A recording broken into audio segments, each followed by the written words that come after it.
કે હું 1960ની અંદર સેન્ટ ઝેવિયર્સ કોલેજ અમદાવાદમાં ઇન્ટર સાયન્સમાં ભણતો અને તે વખતે રવિવારના દિવસે દોલતખાનામાં કૃષ્ણ પ્રણવી મંદિરમાં દર્શન કરવા આવતો અને કોઈક વખતે વધારે આગ્રહ કરે તો એકાદ રાત્રે રોકાઈ જતો, કારણ કે તે વખતે જે પૂજારીજી હતા બળદેવભાઈ કે એવું નામ હતું, ખૂબ સારો સ્વભાવ અને એટલો બધો આગ્રહ કરે કે આજે હું રોટલી બનાવું તમે ખાઓ, એટલે હું રોકાઈ જતો. અને તે વખતે મારે આ જેમના સંદર્ભમાં આપણે ઉજવી રહ્યા છીએ ને એ રંગેલદાસ મહારાજને મળવાનું થયું. અને તે 1960માં મંદિરના ટેરેસ ઉપર સરસ મજાની એક જગ્યા બનાવીને રહેતા અને એ હક હાદી એવા શબ્દનું ઉચ્ચારણ કરતા. અને સવારે ઉઠીને ક્યારેક મંદિરની બહાર જાય ને પાછા આવે ને તો માર્કેટમાંથી શાકભાજી ને એવું જે લોકો આપે એ મંદિરમાં લઈ આવતા. એ મને યાદ છે. તો આજે આપણે એમને યાદ કરીને 108 પારાયણનું આયોજન કર્યું છે. તો હું મારું એક શ્રદ્ધાનું સુમન એમના ચરણોમાં આજે ધરું છું. મને આવ્યા પછી એમ કહું કે લાલદાસજી વિશે હવે વિતકની વાતો તો આપણે બધા કરતા હોઈએ છીએ ને કોઈ પણ ધર્મમાં આપણે જઈએ તો મુખ્ય હેતુ હોય છે આપણો પોતાનો ઉત્કર્ષ કરવો. એવો કોઈ ક્રાંતિકારી વિચાર આપણે ક્યાંકથી મેળવવો કે જેના કારણે આપણા જીવનમાં ક્રાંતિ સર્જાય અને આપણે સુખ અને શાંતિથી આ જીવન જીવીએ અને પછીનું કંઈ પણ જો જીવન હોય તો એ જીવન પણ વધારે સારું આનંદમય બને એવું આપણે ઈચ્છતા હોઈએ છીએ. એટલા માટે આપણે કોઈ પણ ધર્મની અંદર જતા હોઈએ છીએ. દરેક ધર્મનું લક્ષ્ય એ જ હોય છે કે માનવનું ઉત્થાન કેવી રીતે કરવું. અને એ ઉત્થાન કરતાં કરતાં આપણે ક્યારેક લક્ષ્ય પણ ભૂલી જઈએ છીએ અને માનવની વચ્ચે દિવાલ ઊભી કરીને વધારે એમનું વિભાજન કરી નાખીએ. એ સૌથી ખરાબ.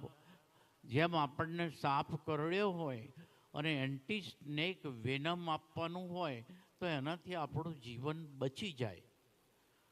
પણ જો આપણને એની માત્રાની ખબર ના હોય ને તો એ ઇન્જેક્શનથી જ માણસ મરી જાય. અને આજે તમે જોજો કે ઓવરડોઝ ઓફ ધ મેડિસિન એના કારણે મૃત્યુનું પ્રમાણ ઘણું વધતું ગયું છે.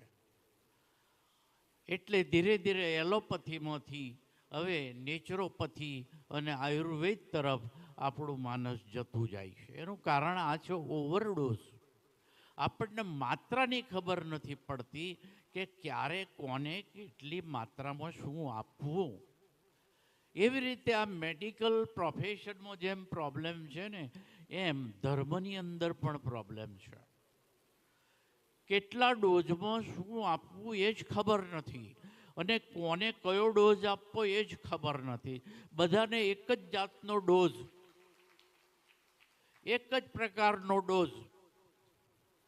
મને ભલે લાલદાસજી વિશે કહેવાનું કહ્યું, હું એ જ વાત કહીશ તમને લાલદાસજીની. લક્ષ્મણ શેઠ પોરબંદરના વેપાર અર્થે ઠઠ્ઠાનગર ગયા. ભાગવતના જાણકાર ધાર્મિક પુરુષ.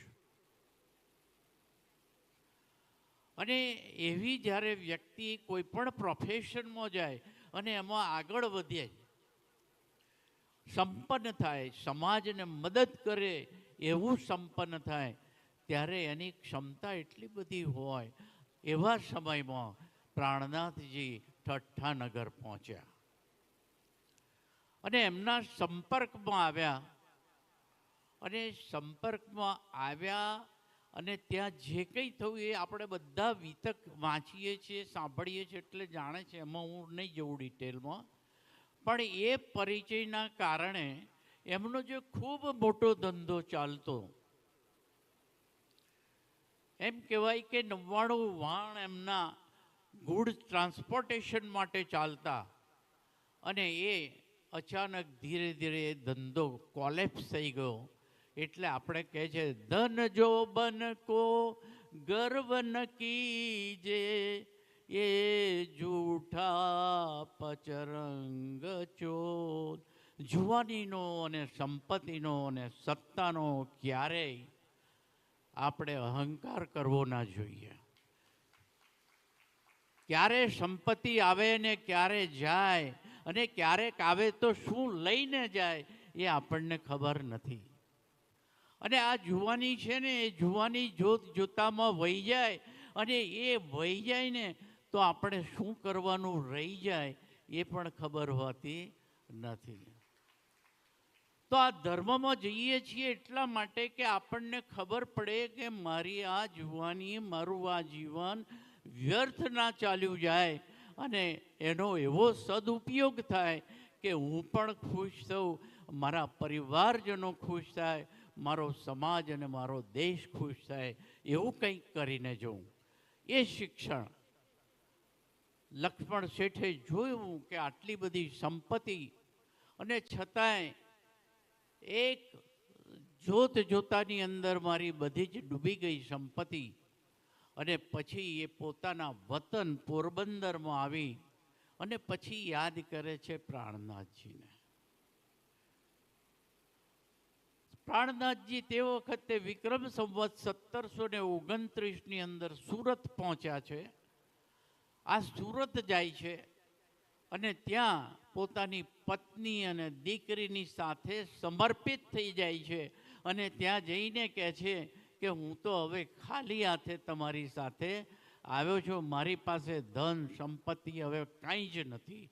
અને છતાંય પ્રાણનાથ સ્વામી એમને સહર્ષ એવી રીતે સ્વીકારે છે, અને એવી રીતે સ્વીકાર્યા પછી આ જીવન લાલદાસ શેઠ જેને હતા, લક્ષ્મણ શેઠ, એ લાલદાસ શેઠ જે આપણા મોમીન છે ને એમાંના અગ્રગણ્ય, એ એમની સાથે જીવન પર્યંત રહે છે અને એમના રાઈટ હેન્ડ તરીકે કામ કરે છે. જુઓ જીવન કેવું બદલાઈ ગયું. એક પરિચય ઠઠ્ઠા નગરમાં, અને એ પરિચયે એમનું જીવન બિલકુલ દુઃખદ અવસ્થામાં હતા ત્યારે પરિવર્તિત કરી દીધું, અને જીવન પર્યંત એ ગયા. અને પ્રાણનાથજીના ધામગમન પછી 1751 પછી 1 મહિનાની અંદર એમણે લાલદાસજી કૃત વિતકની રચના કરી. અને એ વિતકના કારણે 1 મહિનામાં વિતકની રચના કરી, અને એ રચના જેવી એ મૂકી અને સાષ્ટાંગ દંડવત પ્રણામ કર્યા, અને એમનું પણ ધામગમન થઈ ગયું. એ આસબાઈની આત્માને આજે આપણે ખૂબ ખૂબ ધન્યવાદ આપીએ છીએ કે તમારા કારણે, તમારી કલમના કારણે, તમારી યાદદાસ્તના કારણે, તમારી બુદ્ધિના કારણે આજે 400 વર્ષ પછી પણ અમે પ્રણામી સમાજ શું છે એ જાણી શકીએ છીએ. કોઈ પણ ધર્મ હોય એનો પાયો વેદ ઉપર આધારિત હોય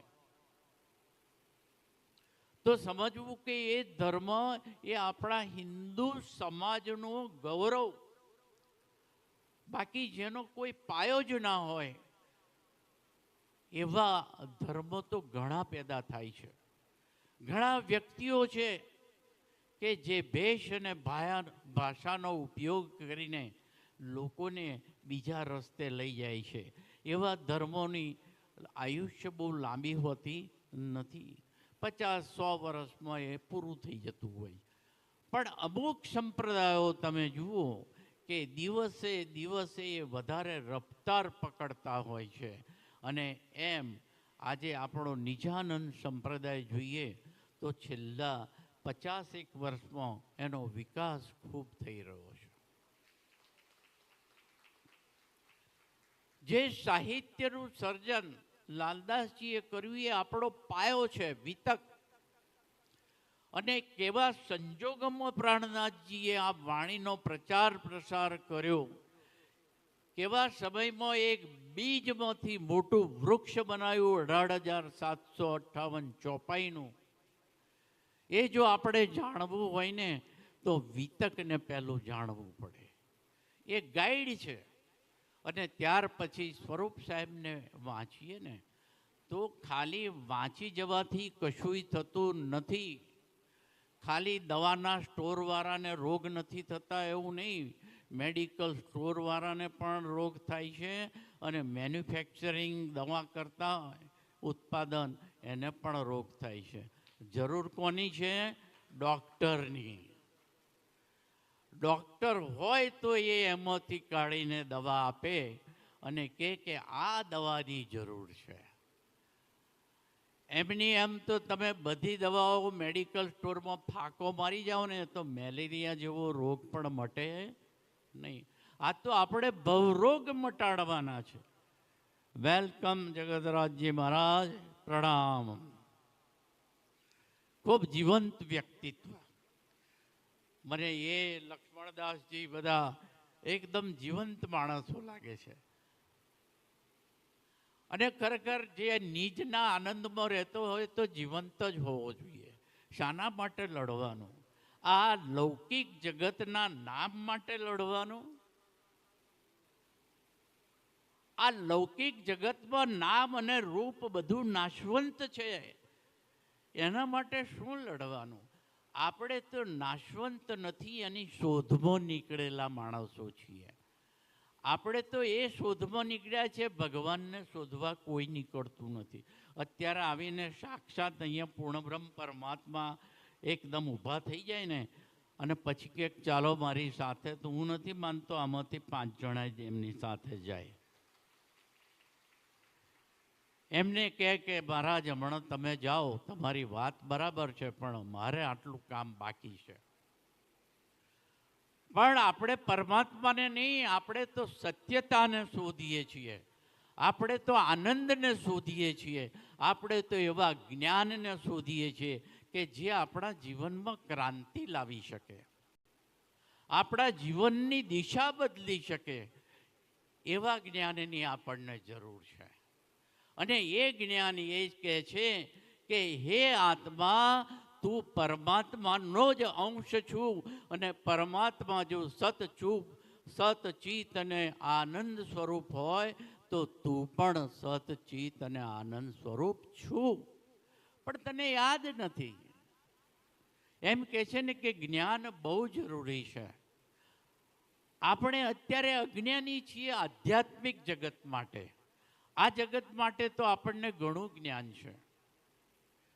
કાંતિભાઈને કન્સ્ટ્રક્શનનું, મોતીભાઈને બિઝનેસનું, અમને બધાને અમારા પ્રોફેશનનું, લક્ષ્મણ જ્યોતિને દવાખાનાનું ચલાવવાનું, બધાને નોલેજ છે. તમને રસોડું બનાવવાનું, ઘર ચલાવવાનું, એવરીબડી ઇઝ નોલેજફુલ. પણ આ જગતનું નોલેજ જે છે ને એ એટલું મહત્વનું નથી જેટલું મહત્વનું ખુદને જાણવાનું નોલેજ. અને આપણી જાતને જાણવી હોય તો એ જાણવા માટે શું કરવું પડે? તો જેણે પોતાની જાતને જાણી લીધી હોય, જે લાલદાસજીએ જાણી લીધું હોય કે હું આજચંદ્રની આત્મા છું, જે મહારાજ ઠાકુરે જાણી લીધું હોય કે હું ઇન્દ્રાવતીની આત્મા છું, દેવચંદ્રજી જેમણે જાણી લીધું હોય કે હું કોની આત્મા છે? ઇન્દ્રાવતી. અને બીજી કઈ આત્મા આપણને જગાડી રહી છે? 2 જ આત્માઓ છે જે ટ્વિન. અને આ આત્માઓ આપણને જગાડવા આવી છે ને, એ શું જગાડે છે કે તમે શરીર નથી. અત્યારે તમારું જે નામ અને રૂપ છે એ તમે નથી, પણ ચેતના છે જે આ શરીરને ચલાવી રહી છે, એ ચેતના તમે છો.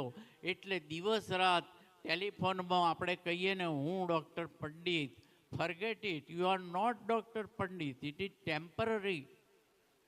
થોડા વખત પછી એ હું જે બોલે છે ને એ આત્મા બીજે ક્યાંક પહોંચી ગઈ છે. એ આત્માને મારે ઓળખવાની છે અને એ જ્ઞાન મેળવવાનું છે. એના માટે આપણે આ ધર્મમાં આવીએ છીએ. બીજાએ કર્યું પણ એવું આપણે કરી શકીએ એમ છીએ એટલી સમજણ પડે એટલા માટે અહીં આવે છે. જો દેવચંદ્રજીને એનલાઇટમેન્ટ થયું હોય, મહારાજ ઠાકોરને થયું હોય, લાલદાસજીને થયું હોય તો આપણને પણ થઈ શકે. પણ શું કરવાની જરૂર છે? તો એ રસ્તો એમણે શું બતાવ્યો એ જાણવાની જરૂર છે.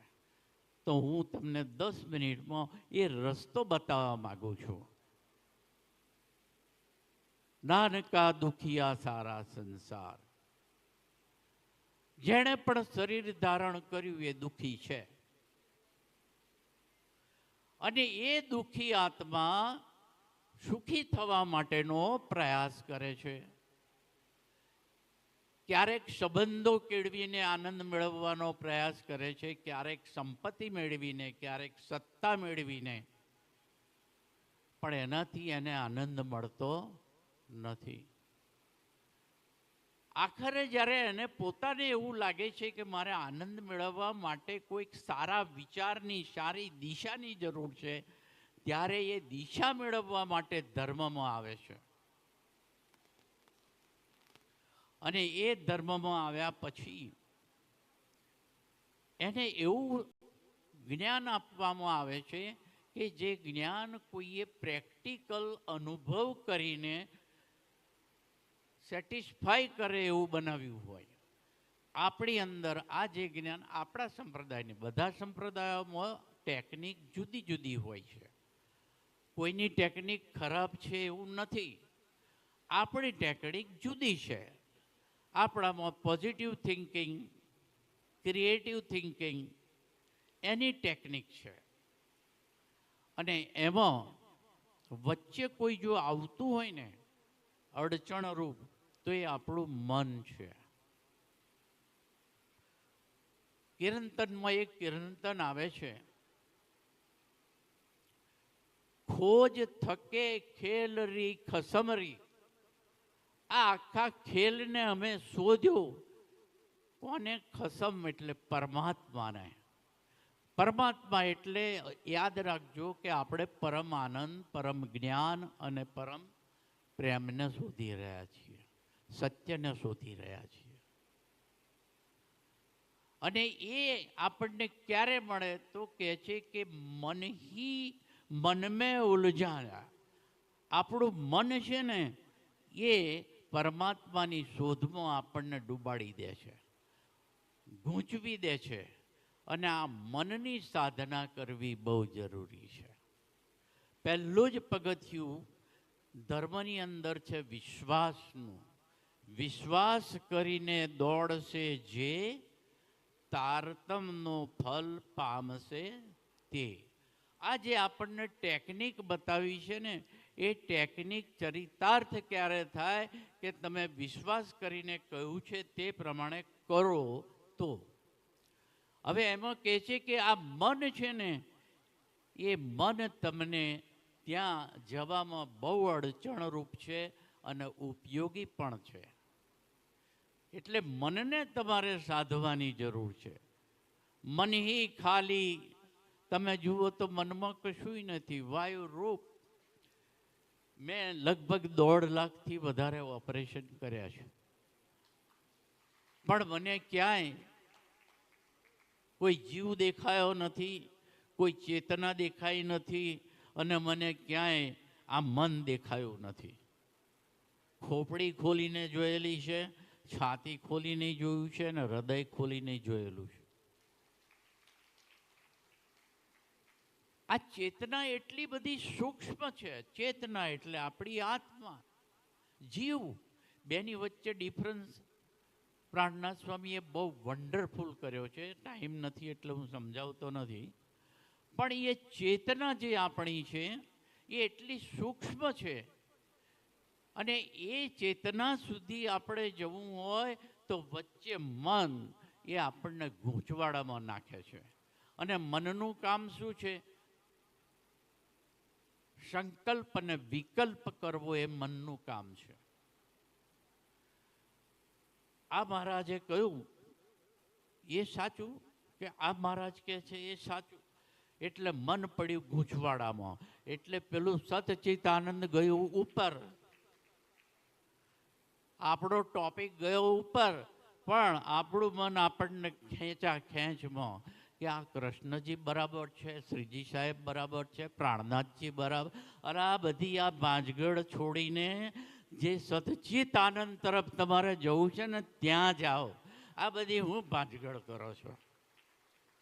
આ ભાંજગડ કરવાથી શું મળવાનું? કશું ના મળે. આપણી ગુજરાતીમાં એવી એક કહેવત છે, નાચવું નહીં ને આંગણું વાંકું. એ આ બધું વાંકું છે બધું, એટલે આપણે આવા લફરા કરીએ છીએ. બાકી આનાથી શું ઉપર જવાનું છે? સાધના વિશ્વાસ કરીને આગળ વધો.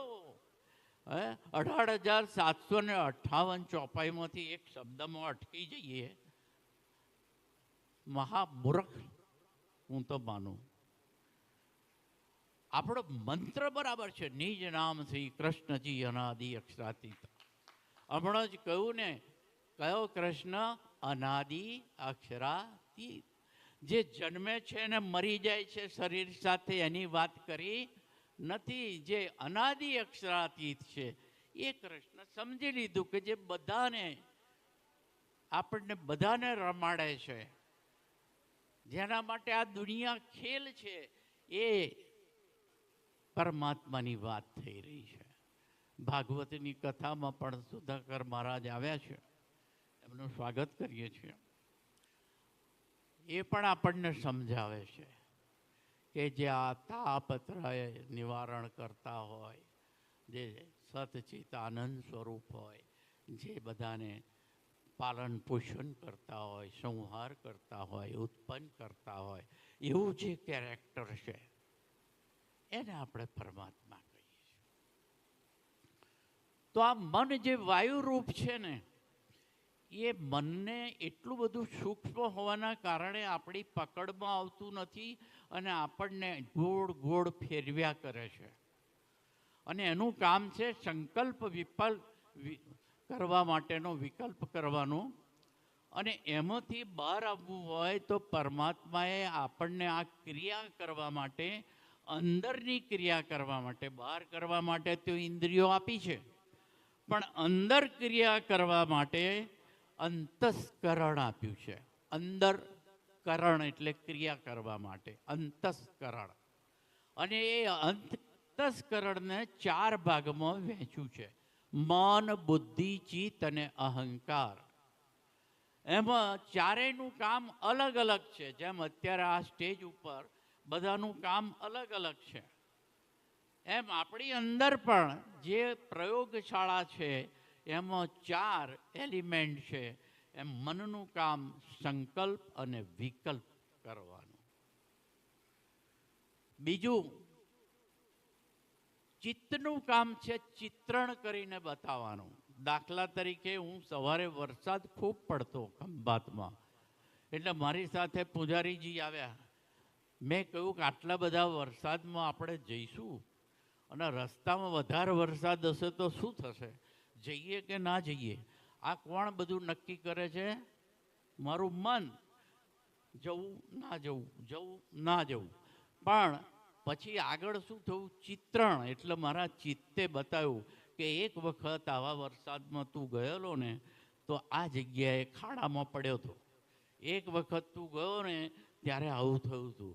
એ બધું ચિત્રણ કરીને બતાવવાનું કામ આપણા ચિત્તનું છે, કારણ એમાં બધું ડિપોઝિટેડ હોય. પછી બુદ્ધિ આવે. એટલે બુદ્ધિ આપણી જેવી વિકસિત થઈ હોય એ પ્રમાણે આપણે વિચારીએ. અને ઘણાની બુદ્ધિ તો વિકસિત જ નથી થતી. કોઈ કહે એટલે માની લે, પોતાની બુદ્ધિનો કોઈ ઉપયોગ જ કરતો નથી. અને પછી આપણે એમ કહીએ કે આ સ્વપ્નની બુદ્ધિ, પણ આ સ્વપ્નની બુદ્ધિ છે ને તો આ લોકમાં રહેવા માટે બહુ જરૂરી છે. અને જો આ સ્વપ્નની બુદ્ધિ ના હોય ને તો આ કપડાં કેવા પહેરવા કે ના પહેરવા, કેવું બોલવું ના બોલવું, કશું ભાન મને પડે નહીં. મારી બુદ્ધિ છે મને શીખવાડે છે, આ સ્વપ્નની બુદ્ધિ. પણ એ જ બુદ્ધિને તમારે થોડીક તેજ કરવાની છે અને વિવેક બુદ્ધિ લાવવાની છે કે આ બધું નાશવંત છે, એની પાછળ આખું મારું જીવન બગાડવું કે એવું કંઈક પ્રાપ્ત કરવું કે એક વખત પ્રાપ્ત કર્યા પછી મારે કશું પ્રાપ્ત કરવાનું રહે નહીં. મારે શું કરવું એ વિવેક. આ અસત્ય છે અને આ સત્ય છે એ વિવેકથી સમજાવે, એનું નામ વિવેક બુદ્ધિ. એ આપણે ડેવલપ કરવી પડે. એ આપણે કરતા નથી અને સીધા છલાંગ મારીએ છીએ જાગ્રત બુદ્ધિ ઉપર. કેવી રીતે થાય? તમારી સ્વપ્ન બુદ્ધિ છે એને જ તેજ કરો, પછી વિવેક બુદ્ધિને તેજ કરો. કોઈ કહે એટલે છલાંગ મારવાની નહીં, આપણી બુદ્ધિનો ઉપયોગ કરવાનો. અને ત્યાર પછી આવે છે જાગ્રત બુદ્ધિ. અને એ જાગ્રત બુદ્ધિ આપણને સમજાવે કે આવું કરવા જેવું. આ થયા 3 એલિમેન્ટ: મન, બુદ્ધિ અને ચિત્ત. આ 3માંથી 2 જણાનો ઓપિનિયન એક સરખો આવે, બહુમતી લોકશાહી, અને પછી ઓર્ડર મારે કે યસ જવાનું છે, ભલે ગમે તે થાય. તો એ જવાનું છે એ જે નક્કી થયું ને એ ઓર્ડર આપે એટલે અહંકાર એને કેરી ફોરવર્ડ કરે, અહંકાર એનું ક્રિએશન કરે. પરમાત્માએ અક્ષરને કહ્યું, એનું અક્ષર મન ઉપજ્યો, એ મેં દેખું ધનીજી કો પ્રેમ વિલા. દરેકના મનમાં પછી પેદા થાય, પણ એ ક્રિએશન કરવું પડે. અને એ ક્રિએશન લાલદાસજીના જીવનમાં થયું અને એમણે એમનું જીવન ધન્ય બનાવી દીધું. તો આપણે પણ આવા એક્ઝામ્પલ થકી આપણા જીવનને પણ ધન્ય બનાવીએ. આવા પ્રસંગો ઉજવીને આપણો મેઇન ટાર્ગેટ તો આ છે. આજે આપણી વચ્ચે જેમને આપણે યાદ કર્યા અને આવી ગયા, કૃષ્ણ પ્રણામી ધર્મ જેને ખૂબ ઝડપથી આગળ લઈ જઈ રહ્યા છે, વિકાસ કરી રહ્યા છે અને ભક્તિ દ્વારા વધારે વિકાસ કરી રહ્યા છે, એવા પરમ પૂજ્ય 108 શ્રી કૃષ્ણમણીજી મહારાજ, વેલકમ. બોલ શ્રી પ્રાણનાથ પ્યારે કી જય. સ્વાગતમ ગુરુદેવ, શરણાગતમ ગુરુદેવ, સ્વાગતમ ગુરુદેવ.